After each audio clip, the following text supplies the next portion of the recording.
Nous allons continuer à remercier la population qui répondre massivement. Dans la sortie officielle, il y a Union Sacrée Mokolo Alelo.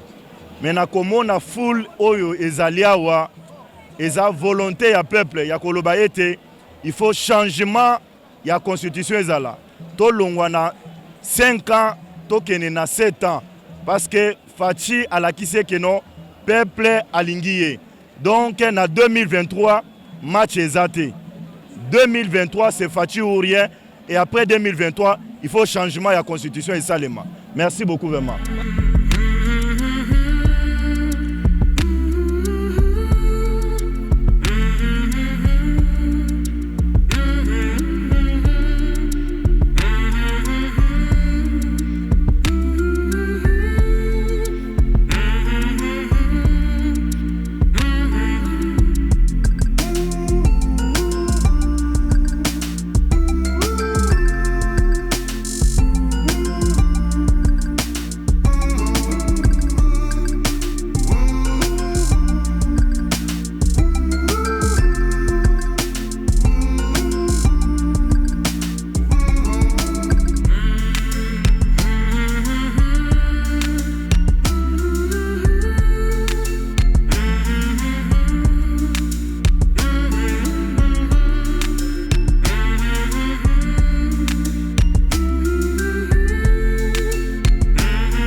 Le stade est toujours à complet et là ça montre combien l'Union Sacrée est décidée de faire passer Béton Fachi aux élections haut les mains. Comme je le dis toujours, l'Union Sacrée c'est le cheval qui compte votre candidat Fachi Béton jusqu'à la présidence 2023.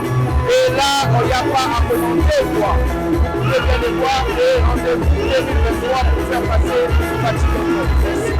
La présence ici, c'est pour soutenir les actions du chef de l'État Et c'est pour informer à l'opinion publique nationale et internationale, nous n'avons qu'un centimètre de terre congolaise à libérer au Rwanda. Et c'est pour donner aussi un signal fort à la soi-disant opposition qui est dépourvue d'essence patriotique, dont la plupart ont des origines douteuses. Donc ici, c'est la voix d'un seul peuple et la voix d'une seule nation. Chaque chose a un début et une fin. Nous touchons à la fin de cette guerre. C'est une guerre qui nous a été imposée injustement depuis très longtemps, depuis plusieurs décennies, surtout favorisée par les régimes passés. Avec l'avènement de Fachi Béton, nous allons mettre fin à cette guerre très bientôt. Un signal fort que le peuple va donner aujourd'hui à toute l'opinion nationale ainsi qu'à l'opinion internationale pour dire que Fachi ou rien, 2023, Fachi a déjà son deuxième mandat. Donc le peuple est uni. Aujourd'hui, c'est pour un Congo fort de demain. Donc le Congolais aujourd'hui a dit oui à Fachi. Ça, c'est un signal fort que nous donnons à toute la population. Il y a près de 600 partis politiques au Congo. Lorsque vous avez déjà 500 partis qui se regroupent autour d'une personne, donc c'est que cette représentation-là a la confiance du chef de l'État, d'autant plus qu'il y a pluralité de partis politiques au Congo qui se considèrent autour de leur chef. Et les chefs sont aujourd'hui unis autour d'un seul homme qui est Fachi. Que l'opposition travaille. Ils sont distraits. Il y aura bel et bien élection au mois de décembre. Et Fachi aura son deuxième mandat.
dans la union sacrée et ça a intérêt parce que naza ko la continuité ya lola kisanga parce que yende mutu o abimai mutu aliboso pour na cause engagement ya union sacrée a prononcé que alingi yango pe azo défendre yango ça montre que alinga ki yango na ko beta yango libanda te fona beta côté o ya zalaki na landela lokolo na e pour to marcher ensemble quoi un chef de l'état to signer deuxième mandat na e parce que azo mérité kozala chef de l'état na mboka oyo aza mwana mboka pe akosala musala obiso nyonso tokosepela nazosenga na population nyonso basala ye confiance topesa ye lisusu deuxième mandat oyo akolakisa musala na ye parce que mandat moko ekokoka te faut topesa lisusu deuxième mandat pour asala musala emonana devant tout le monde.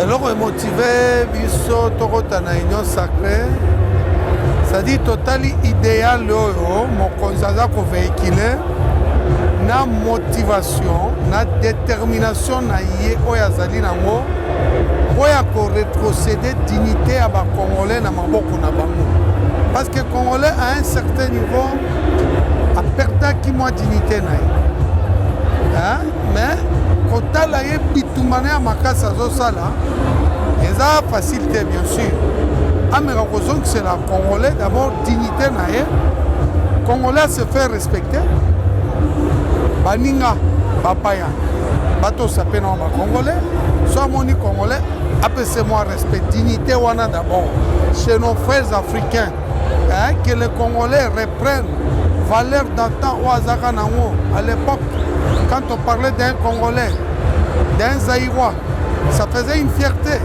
quand par exemple il y a même des grands écrivains bakoma po ya ntina mboko quand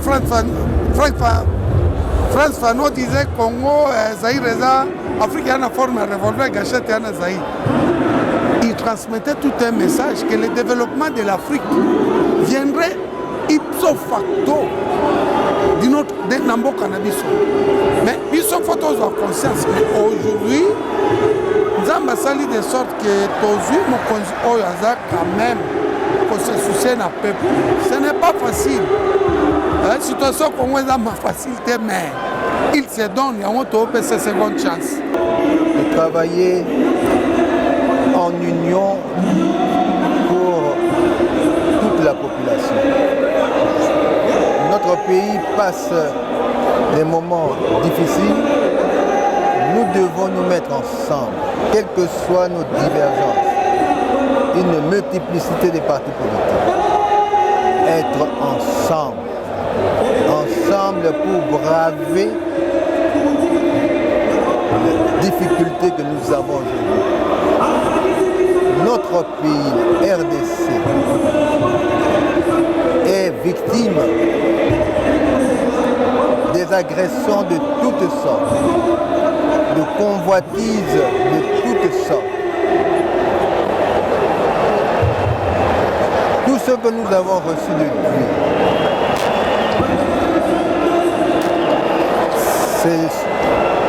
c'est de la bénédiction. Mais cette bénédiction-là, nous devons la cultiver, la préserver, pour que ce que nous avons reçu de Dieu ne devienne pas une bénédiction pour nous. C'est ça ce que je ressens aujourd'hui. Que nous soyons tous, nous avons répondu à l'appel de l'autorité, la haute autorité politique de l'Union sacrée, c'est-à-dire le président de la République. Nous sommes avec lui, autour de lui, pour braver toutes les difficultés qui sont là, pour braver l'ennemi de la République. Nous sommes soutenir vision ya mokonzi mboka Félix Antoine Tshisekedi Tshilombo na initiative malamu oazali kosala mpona mboka na biso Congo etekende liboso. Voilà la raison pour laquelle biso pepe meko toye mpona soutenir ye et que akende se liboso na 2023 azala élu azala réélu. Merci. ADP nimaka politique ya molili te, politique ya banicodème te, ya biso ezaka na moi. Autrement dit, tozali parti politique membre ya Union sacrée. Tu as approuvé chaque, tu as signé yango. Aujourd'hui, c'est la sortie officielle. Quoi de plus normal que de voir l'ADP, qui est membre à part entière de l'Union sacrée, se présenter aujourd'hui pour donner le go ensemble avec tous les autres partis politiques. Nous sommes venus aujourd'hui, c'est pour témoigner notre soutien indéfectible à la personne de l'autorité politique de l'Union sacrée, qui est Félix Antoine Tshisekedi Tshilombo. Il n'y a qu'un seul objectif, la matérialisation de sa vision, et sa vision qui est éclatée dans plusieurs secteurs. Et nous, ADP, nous avons témoigné dans notre union sacrée, nous allons matérialiser la vision dans le secteur union. On est là, nous sommes membres à part entière, nous témoignons de notre soutien, nous témoignons de notre présence.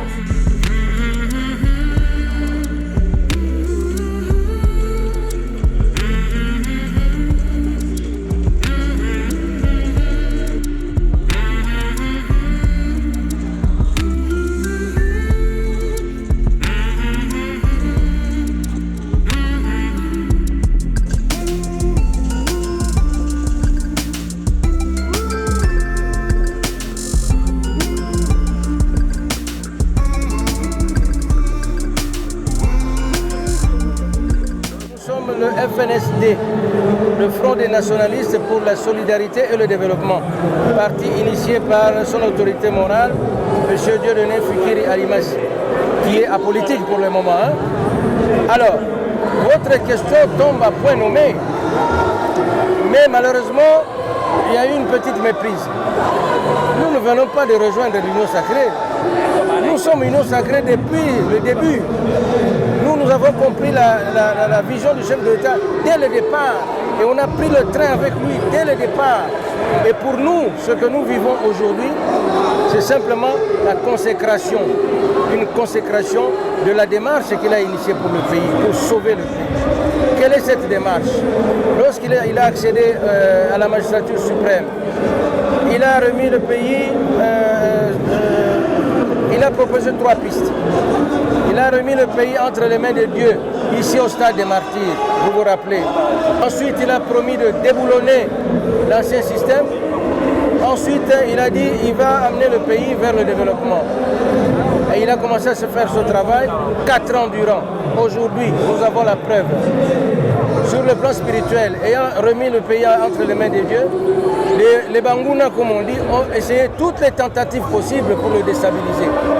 Aller jusqu'à des attentats, des choses comme ça, à créer des rébellions fantoches, mais rien ne marche. Le pays entre les mains de Dieu, Fatih l'a mis entre les mains de Dieu. Nous avons la preuve. Alors, deuxièmement, il a dit quoi? Nous allons déboulonner l'ancien système, tout doucement, dans l'état de droit, sans faire la chasse aux sorcières, sans zigouiller les gens comme ça s'est vu dans le passé. Petit à petit, il a déboulonné le système. Au début, rappelez-vous, oh Elilingi à Pamba, oh Yete Moutazana pouvoir, oh Akokokate, oh Natuna Nanu Yemei. Aujourd'hui, tout le monde est rangé. Fatih Béton Likolo. Maintenant, le troisième aspect, le développement. 4 ans durant, ça lui a pris du temps. Nous le comprenons. Et aujourd'hui, le peuple est là, l'exprime à travers ce plébiscite dans le stade des martyrs, que nous allons lui donner le 3e mandat pour qu'il réalise le 3e aspect, le développement du pays. Et nous allons l'accompagner aussi. Mais je dois vous dire... Ah d'accord, très bien, merci. Oui, je dois vous dire que oui, c'est vrai, ça se passe très très bien. Et bon, la question c'est pas encore parce que vous n'avez pas posé de question. Votre participation à la sortie officielle de l'Union sacrée démontre quoi? Ah oui, d'accord, très très bien. D'abord pour d'emblée, je veux dire que je suis Goïlan Gauthieri, président national de l'UDECO. Notre présence ici aujourd'hui, c'est pour célébrer la sortie officielle de l'Union sacrée de la Nation, parce que nous en faisons partie. Et notre présence aussi témoigne en fait de notre intérêt à accompagner le chef de l'État dans sa démarche pour lui donner un second mandat afin qu'il puisse terminer le travail commencé, en fait l'achever comme il se doit, dont nous portons notre support et voilà pourquoi nous sommes là. Vous êtes là, alors vous signez le 2e mandat de Félix Tshisekedi. Tout à fait. Qu'il a fait montre.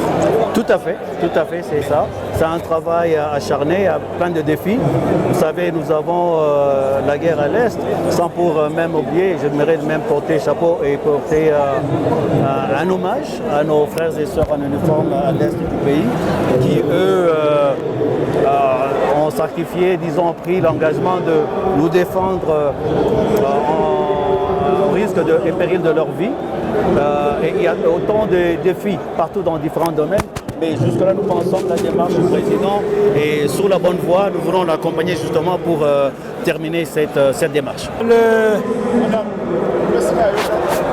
Les Congolais de l'Union sacrée, qui sont la majorité, font la démonstration de leur force pour donner l'occasion au pays d'avoir encore pour 5 ans le président Tshisekedi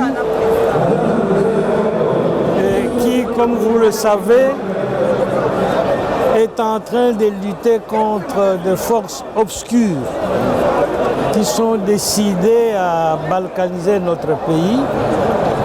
C'est un vieux complot, vieux, et je crois que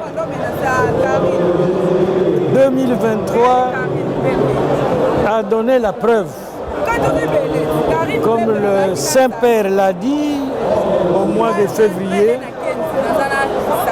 que notre pays, comme d'ailleurs pas mal de pays en Afrique, sont la proie de multinationales décidées à maintenir ces États, ces nations, le Congo y compris, dans une situation d'éternel exploité. Et c'est ça le vrai combat du président Tshisekedi et de l'Union sacrée. Nous sommes là aujourd'hui pour cette petite démonstration, comme quoi le président de la République, candidat à sa succession, n'est pas seul. Il a une grande frange de la population pour l'amener à reprendre le pays en main pour que ce pays sorte des griffes. Des griffes, c'est le mot que le Saint-Père a utilisé, des griffes de ceux qui exploitent l'Afrique et le Congo en particulier.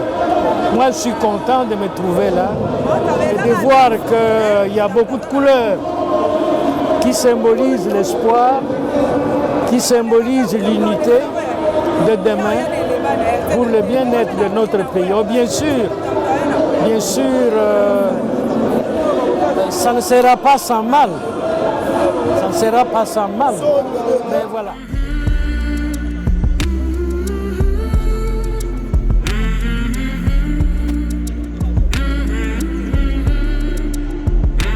Participer à la sortie officielle de l'Union sacrée, tout simplement parce que mokonzi ya mboka Félix Antoine Tshisekedi Tshilombo abeti mbela ete bana ya Congo nyonso tosangana mpona kozala na kote ya malamu ya mboka. Kote ya malamu ya mboka ezali kote ya bandeko oyo baza na volonté ke mboka na biso ezala affranchi na guerre. Ete mboka na biso oyo bitumba eleki mingi na este tozomona situation nini mboka na biso traverser yango bana mboka nyonso badeside to se rassembler ensemble na nsima ya vision ya mokonzi ya mboka po ete lobi mboka na biso se placer na horizon mosusu ya développement ya renaissance afin que la paix oyo nyonso tolukaka tozwa yango.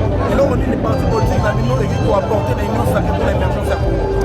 Parti Nabiso, Alliance populaire pour le social, eza parti à Kimia, eza parti aux bundela intégrité à Mboka, eza parti aux bundela ete et le bengi redistribution à la richesse na ba congolais nyonso et comme effective article 58 ya constitution na biso ete mwana nyonso ya Congo esika azwami azala pe na mesure ya kozala na esengo na oyo nyonso esali nkita ya Congo nde yango toyei kokutana na bandeko mosusu tosangisa mayele ndenge nini toyei kosala ete mobeko wana ekoma d'actualité mpona congolais nyonso. Les impressions sont vraiment satisfaisantes, très même satisfaisantes, parce que vous savez, il y a quelques minutes seulement qu'on est ici et vous voyez déjà comment est-ce que le stade est en train de se remplir. Et à l'unanimité, nous sentons l'engagement de tous les partis faisant partie de la grande famille appelée l'Union sacrée, qui a deux objectifs majeurs. Accompagner le chef de l'État, le soutenir et aussi s'engager dans la reconduction du chef de l'État vis-à-vis des échéances électorales de 2023.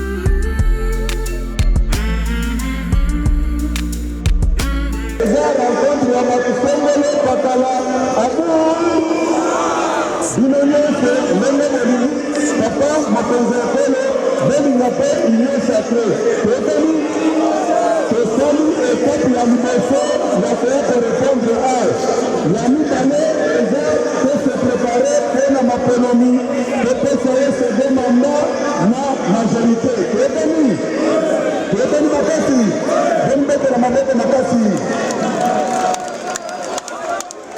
message moke nazalaki nango mpona kodala lelo yango wana nzambe akambe na bino union sacré viva viva viva viva Faty tobandela union sacré viva union sacré viva totondi botondi topesi merci mingi na ndenge boye ebele libanda mpe na kati ya stade de martyr lelo kisasa eningani eza bongo te nakoloba kaka pendant 1 minute bokotanga 1 minute ekoleka 1 minute te ya liboso union sacré eza eloko eye mokonzi ya mboka Félix Antoine Tshisekedi Tshilombo akelaki po ete mboka na biso elongwa na molili elongwa na boumbu ezala na kimia tokende liboso bato bapesa biso respect na Afrika mpe na monde mobimba ya mibale toza na bitumba oyo boyebi na este ya mboka na biso na monyele na boye esengeli ba oyo nyonso baza na makasi balingi kobundela mboka toza komilengele mibeko po ete bakota na reserve ya armée bokota ebele tobundela mboka na biso eza bongo te ya misato tozokende na maponami po ete topesa mokonzi na biso Faty deuxième mandat topesa ye mpe majorité kasi mpe peuple mpe abanda komona mwa bolamu muke na yango nasukisi napesi bino merci mingi bana Kisasa merci mingi union sacré viva union sacré viva union sacré viva viva viva viva Faty Beton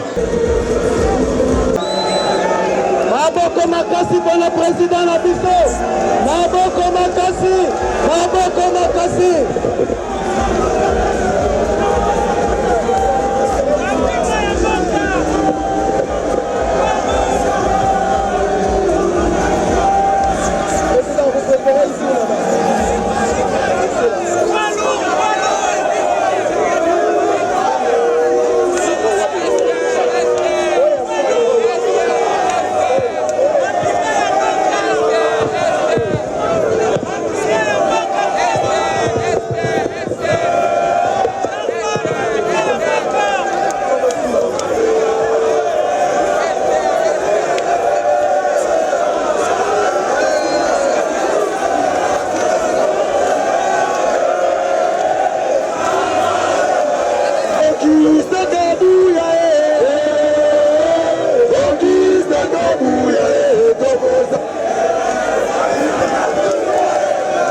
toyokana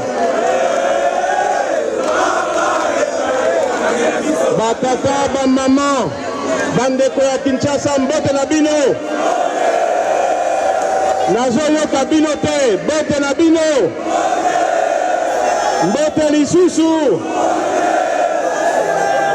lelo ezali esengo monene lokola tokutani awa dans le cadre de l'Union sacrée de la nation. La bande président Bosso, Premier ministre, président Kabouya, président Yassena Bahati, Bayebisi Binoti na ya Union sacrée. Union sacrée et Salami, pour la partie nyonso ya Congo. Oyo toza na vision moko, il y a développement à la Congo. Toza la isika moko. Toza la uni. Mboka na biso. Eza na kati na complot monene contre mboka na biso. Kosanga na biso. Unité na biso. Ekotinda message mosika. Koloba ko Congo ekotika la moko et mutu moko te akodiviser Congo. Bolandi ngai. Congo na biso ekotika la uni. Unité ya Congo. Souveraineté ya Congo.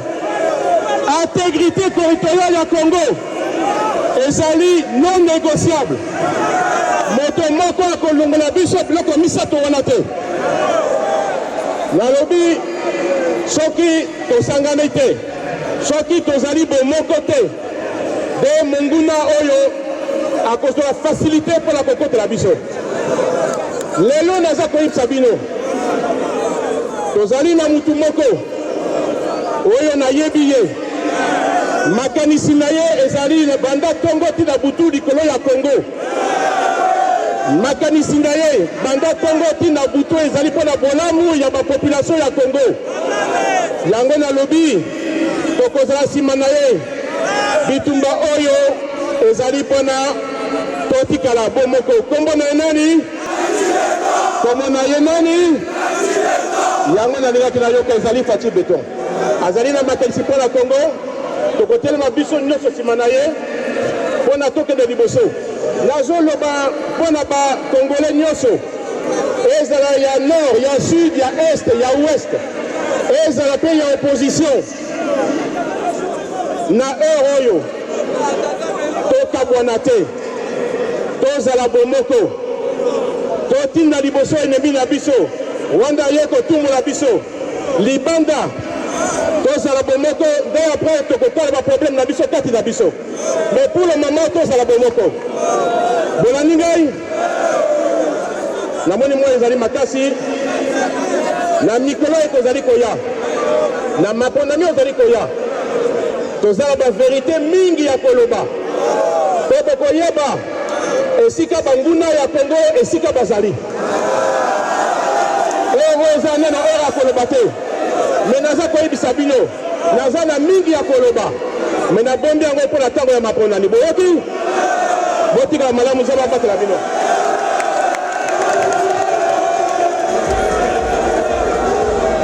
Amis du Congo répartis dans toutes les provinces dans la diaspora, je vous présente l'un des membres du Présidium, le professeur Vital Kamerhe, président de l'UNC. On l'accompagne avec des applaudissements. Membre de l'Union sacrée, membre du Présidium, il fait partie du parlement.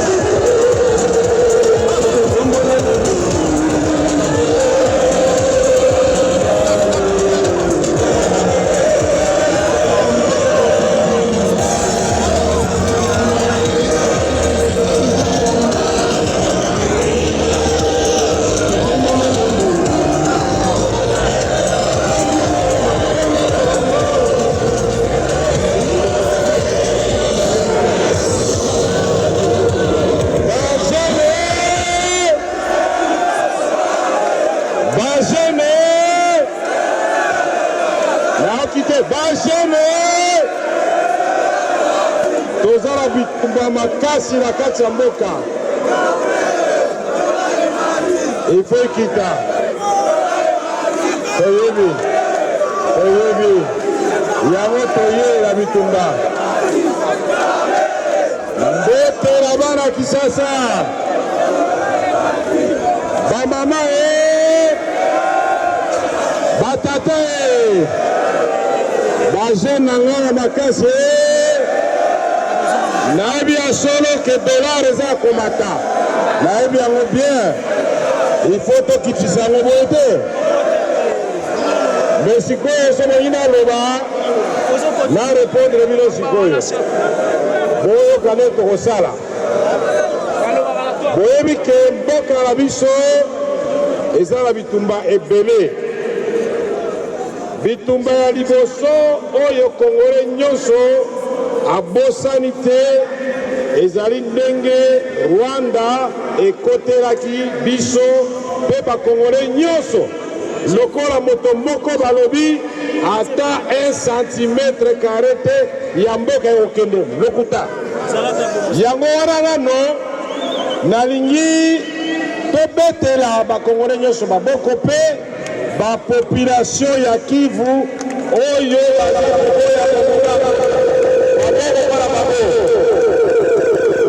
bitumba wana eza komema liwa bitumba mosusu tozali nango ezali bitumba ya libumu ezali bitumba ya dollar ezali bitumba ya biloko zobata talo bitumba wana mpe tokoti gouvernement ngai na moninga na ngai Jean-Pierre Bemba na Mbusa Nyamwisi moto na moto mokonzi ya mboka apesaki ye mission yo Igwe Jean-Pierre sisa bitumbo na ndeko no Mbusa Nyamwisi nsima ya premier ministre na biso Samba Lukonde yo Vital Kamerhe bundisa nano dollar na talo ya biloko sikoyo etali ngai oyo etali ngai na kosala ndenge nini bana Kisasa mbote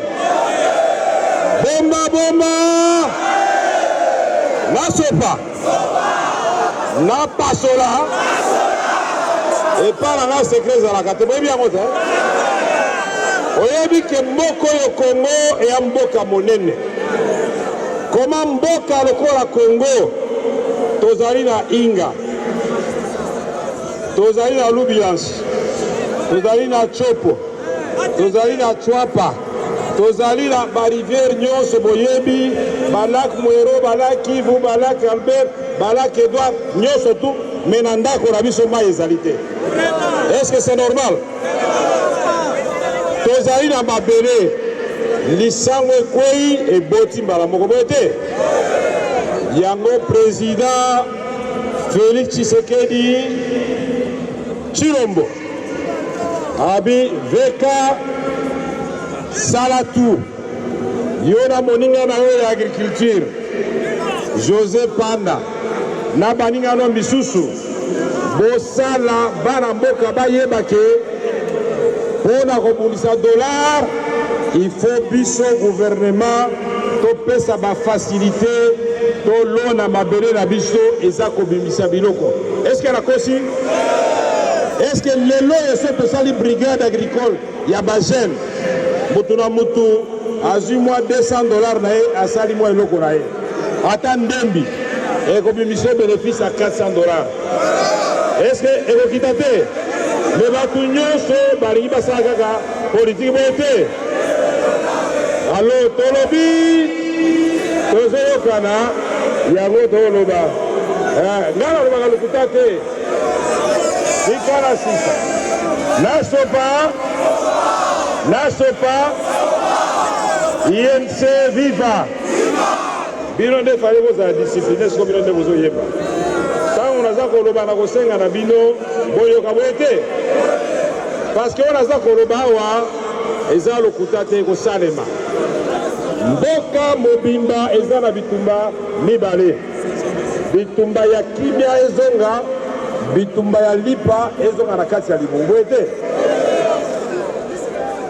bana betu bamuka sai boyebao bomuka sai ngamoni nkayanyi mushindu mtatu bana betu badini ntatu ya bonyi mfumu waditunga mtuma kayenda kubambia ni mumanya ntatu yenu odi uizija bampangi na mono ya bakongo bandu belekawa betukele motomoshi isi ya betokela pasi mingi yoina fumu ya bwala Félix Antoine Tshisekedi kutubira munu parange takwenda na stade na bampangi nange Joe Biden, Jean-Pierre Bemba Kabuya kozwa kuzela nga bahati na premier ministre na biso loba na bato ke na bosani binote bana Kisasa mbote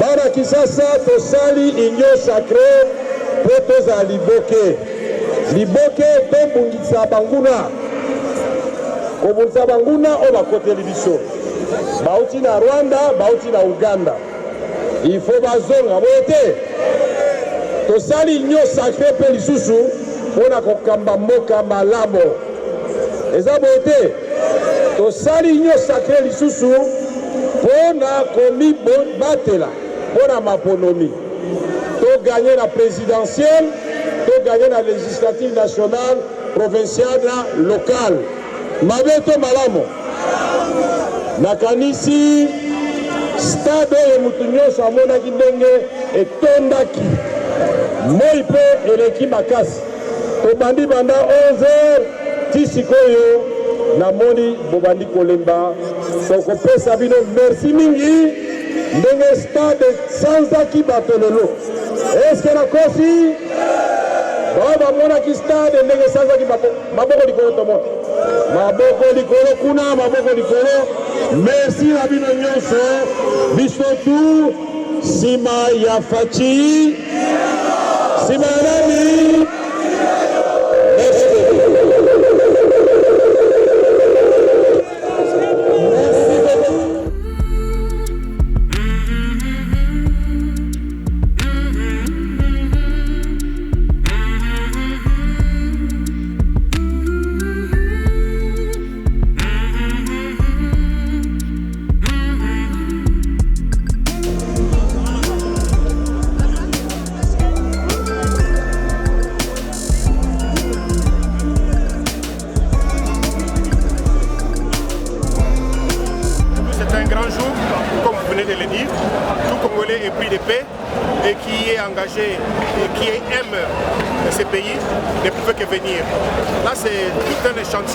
de la population, ce n'est pas l'ensemble de la population, c'est un échantillon pour démontrer à l'opinion tant nationale qu'internationale la cohésion qu'il y a derrière le chef de l'État, son Excellence, Monsieur le Président de la République, Félix Antoine Tshisekedi Tshilombo. Nous sommes là pour démontrer que nous les soutenons, nous sommes là pour démontrer que les élections auront bel et bien lieu dans les délais légaux et nous sommes là pour assurer sa victoire. En d'autres termes, c'était une démonstration de force. En d'autres termes, c'est une démonstration pour démontrer à ceux-là qui sont encore hésitants de venir vers le bon choix.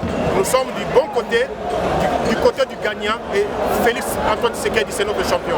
La population qui est, en tout cas, bateau, c'est déjà en marche. Moi, je suis accompagné les lots n'installent les acquis du Cameroun. Si nous avons une image, des macambres l'équipe aussi, donc, biso after ces horaires, si Félix Antoine Tshisekedi Tshilombo. Donc, nous sommes les malades. Avec les mesures de force, le monde des stades est retourné. Et Tonditi, Libanda, Batoumoyen, le stade est tondi et débordé, donc il est refoulé. Donc, il va pas faire une sorte de poisson, il va pas faire des pots, il va pas faire des pots.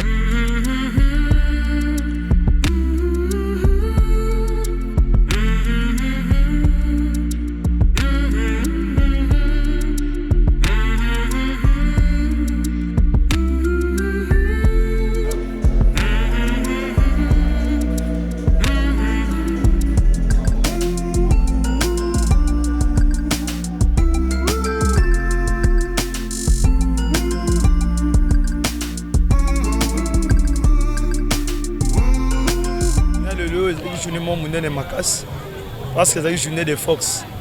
Et tu vois qu'il y a un stade de Marty pour nous faire la plainte pour nous le quand nous sommes venus au stade de Marty pour nous retarder en face du monde que nous voulons réélire le président de la République pour la deuxième fois président au sein de ces pays. Monde moni mokile moni, cela montre que nous avons un président de la République qui a une vision. Tant que moni batubele basangani, balandine c'est là mon corps.